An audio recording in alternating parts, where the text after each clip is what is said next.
Amis vierges, bonjour, que vous soyez signe solaire, signe ascendant ou signe lunaire.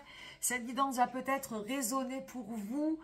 Je vous rappelle, le principe de mes guidances, c'est apprendre à vivre en conscience, apprendre à observer les énergies intérieures, les énergies extérieures, en nous, autour de vous, pour vivre dans le moment présent, pour apprendre à dénouer certaines situations, pour apprendre pour prendre de bonnes décisions, pardon. Voilà, c'est un outil de développement personnel extraordinaire. Je vous invite à l'écouter une première fois et puis à l'écouter une seconde fois en milieu de parcours pour pouvoir donc adapter en fonction de votre vie. Ça reste très général, vous imaginez bien que je ne peux pas parler pour tous les vierges de la planète. Donc on va rester sur du général, il faudra adapter en fonction. Ça reste des guidances intemporelles, qu'on peut écouter et réécouter. C'est vraiment des chemins d'observation qui vont marcher pour le mois d'avril, mais qui peuvent marcher pour d'autres temps. Voilà, c'est les mécanismes de l'être humain et certains sont mis plus en avant que d'autres. Et c'est en ça qu'on va focaliser pour ce mois d'avril. Je vais faire un petit récap du mois de mars, comme je fais toujours. On a des récupérations. Donc, j'ai pris des notes. Je ne sais pas si ça fonctionne bien parce que là, j'ai déjà essayé un signe. Donc, de temps en temps, parce que j'avance un petit peu, j'avance un peu mon travail. J'ai peu de créneaux pour faire les guidances ce mois-ci. C'est pour ça que je vais être un petit peu en retard. Donc, je prends des notes en amont pour éviter de perdre un peu de temps. Mais je ne sais pas si c'est vraiment si bien que ça. C'est pas grave. On va faire comme ça ce mois-ci. Et voilà, on s'adaptera différemment le mois prochain. Donc, mois d'avril, j'ai noté, c'est le mois du challenge. Tirez-vous vers le haut, ou tire-toi vers le haut si on se tutoie, et challengez-vous. On a récupéré le 9 de bâton en énergie extérieure. Le 9 de bâton, c'est une jeune femme qui était, je vous le rappelle, qui avait presque fini son parcours, et elle avait juste un pas à faire pour arriver au 10, et elle ne le faisait pas. Donc, il y a une impossibilité, un blocage qui vous empêche de transiter, qui vous empêche de faire ce que vous voulez, qui vous empêche d'être heureux, qui vous empêche. Il y a un blocage. Et cette carte, elle est revenue en énergie extérieure. Là, cette carte, c'est une couronne avec des traces de sang. Donc, elle montre en même temps la difficulté que vous avez eue d'en être arrivé là où vous êtes arrivé. Donc, il y a ce côté un peu souffrant avec les cicatrices. Et il y a en même temps la couronne, qui montre la victoire, les victoires que vous avez menées à bien jusque-là. Donc pour moi, c'est de regarder le verre à moitié plein, de regarder vos victoires, d'être fier de ce que vous avez accompli et de continuer dans ce sens de positivité, de continuer. Et c'est ce bis repetita qui vient vous tirer justement vers le haut et de vous dire, bon, ben, allez, tu as fait le plus dur, il reste ce dernier pas à faire, fais-le. Et ce dernier pas, comme je l'ai constaté, c'est de vous prioriser, de savoir qu'est-ce qui bloque à l'intérieur de vous. Parce que vous avez beaucoup de coupes.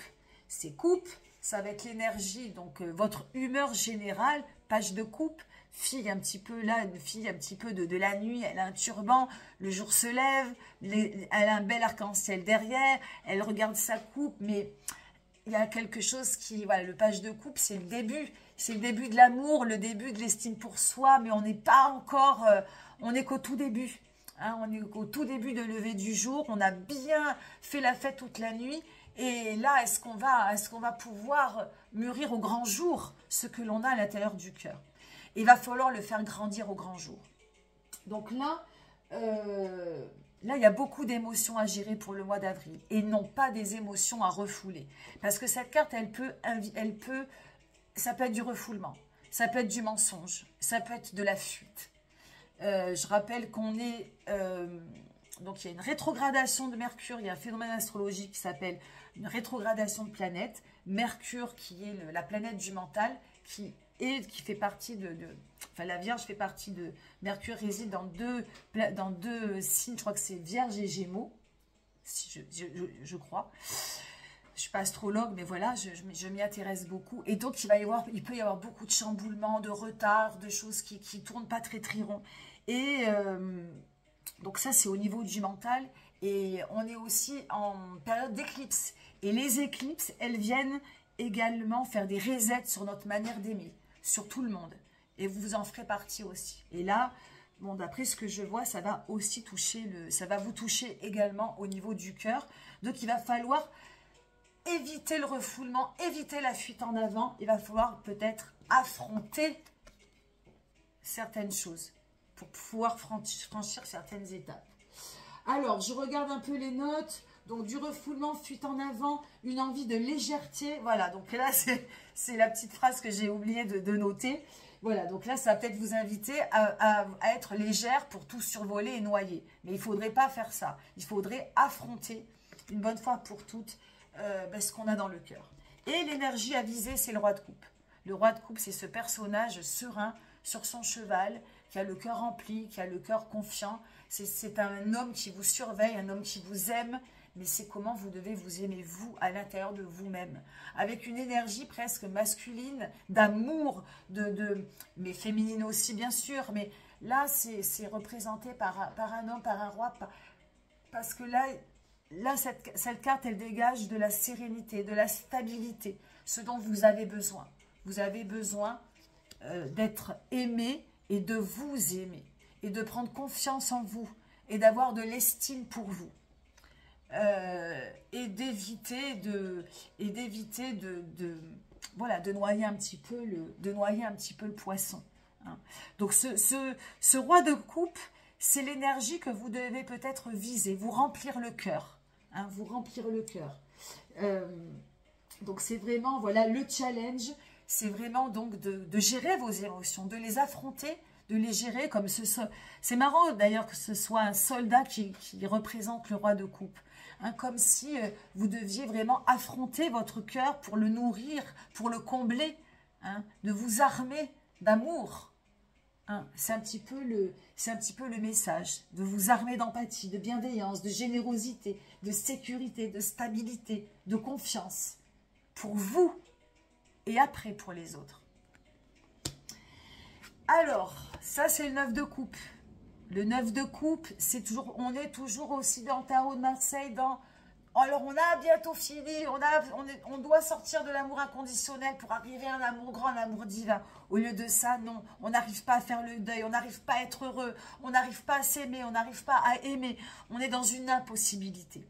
Et du coup, eh ben là, le personnage, il noie un peu son chagrin en buvant des coups dans ses coupes. J'adore ce jeu.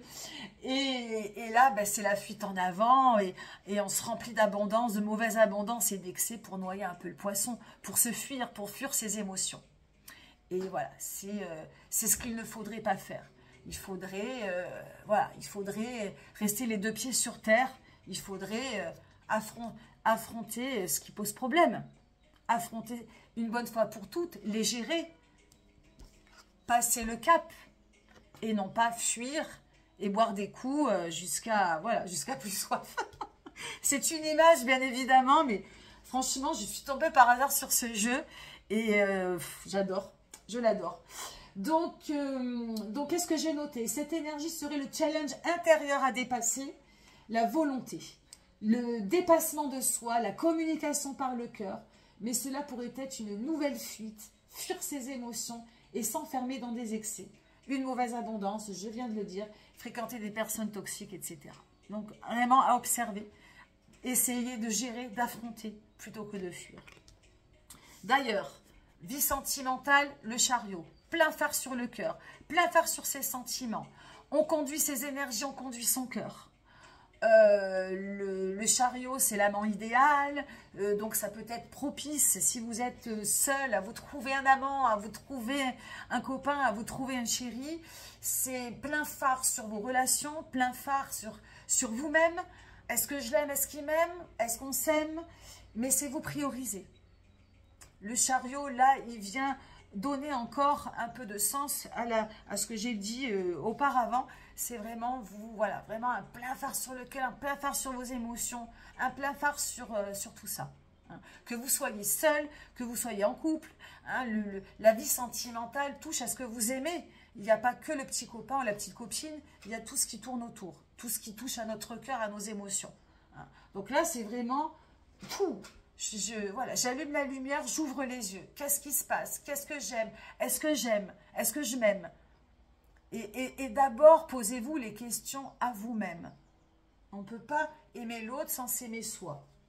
Donc ça, c'est hyper important.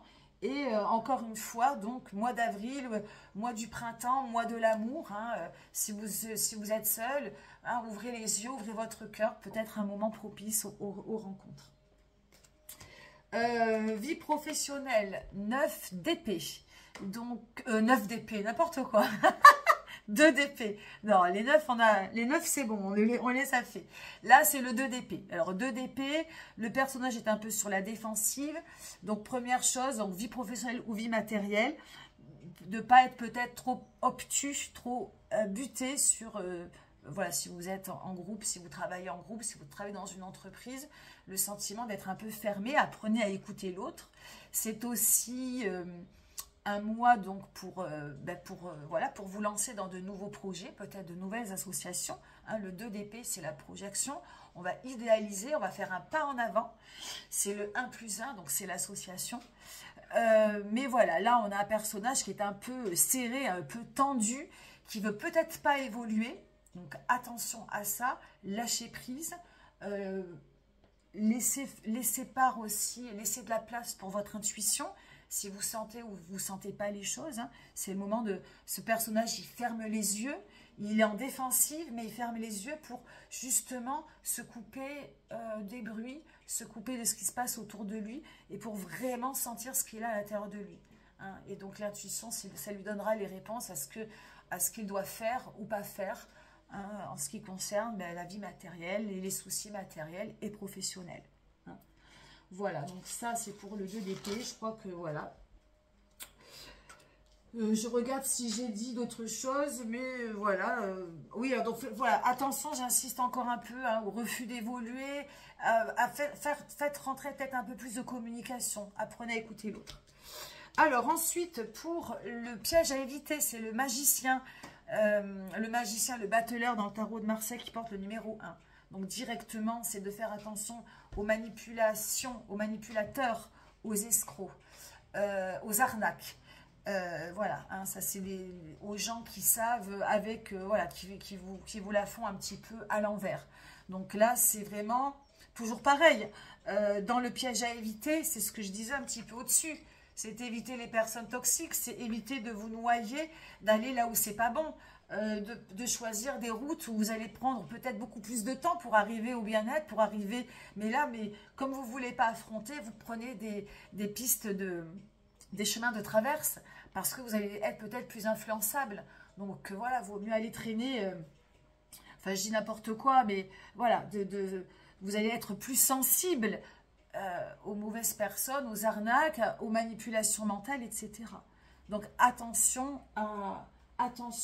à ça, à vous mentir à vous-même aussi, à vous trouver des raisons, diverses raisons, voilà, pour ne pas faire certaines choses. Donc voilà, ça je pense que c'est ne pas se mentir à soi, trouver des raccourcis et des excuses à ses propres problèmes. Hein. Donc vraiment à observer. Et enfin, l'attitude à adopter, eh bien c'est tempérance. C'est la réconciliation. Tempérance, c'est la guérison. Tempérance, c'est la fluidité, la légèreté, c'est la modération et pas les excès, c'est mettre de l'eau dans son vin. C'est voilà, c'est d'être un peu plus ancré sur le moment présent. C'est de choisir le bien-être hein, plutôt que l'abondance et les excès. Voilà, c'est d'aller vers de la communication, plus de communication.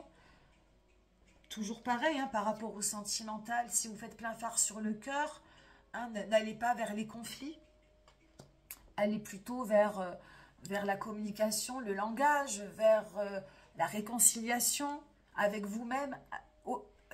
Je pense que tempérance, d'ailleurs, avant que ça touche aux autres, encore une fois, ça vient toucher à vous-même.